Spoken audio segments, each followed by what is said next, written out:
Happy Pronouns Day. In honor of Pronouns Day, I would like to remind you that per the rules of CNN's LGBTQ town hall event last week, failure to use the proper pronouns or properly pronounce people's entire name correctly is literal violence. Listen. And next, Secretary Castro, I want to bring in Shay Diamond, a singer-songwriter from Los Angeles. She currently supports Mayor Pete Buttigieg. Shay, what's your question? It's Shea Diamond. Shea Diamond. Put that on the record. Okay.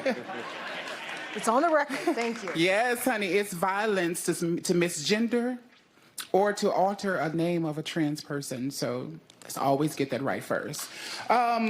So the first thing. It is violence.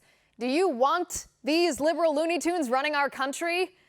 In honor of Pronouns Day today, allow me to ask the question that every common sense American, Republican and Democrat, liberal and conservative, is asking. Where does this end?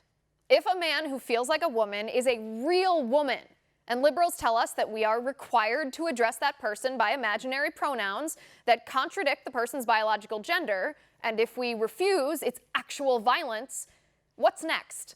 Where does this end?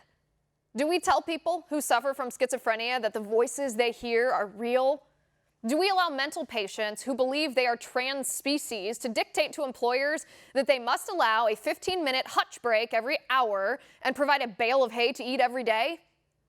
Now, before you say, are you mocking people who suffer from gender dysphoria? I absolutely am not mocking people who suffer from gender dysphoria. I've said 1,000 times, and I will say it again, we should offer the utmost compassion and respect and dignity to people with gender disorders. What I'm doing is calling out the progressive activists who are exploiting mentally ill people by feeding into a delusion that would be better cured at a psychologist's office and trying to compel us to engage in politically correct behavior by threatening to call us bigots if we don't comply. As Dr. Ryan Anderson says, biology is not bigotry. You can say men are men and women are women without being a bigot. It's just biology.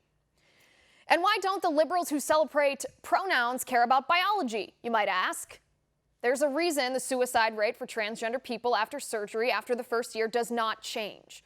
There's a reason hundreds of transgender people regret their transition surgery.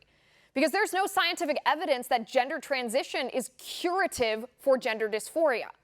There's a reason 85 to 90% of children diagnosed with gender dysphoria who do not transition outgrow that disorder by the time they're adults. Because the transgender agenda is not based on science. It's not based on compassion. It's not based on tolerance. It rejects biology in favor of politically correct identity politics intended to take freedom away from people and compel us to reject objective truth in favor of radical leftist politics that put the government in charge of everything from science to free speech to arbitrary pronouns. I won't do it, and you shouldn't either.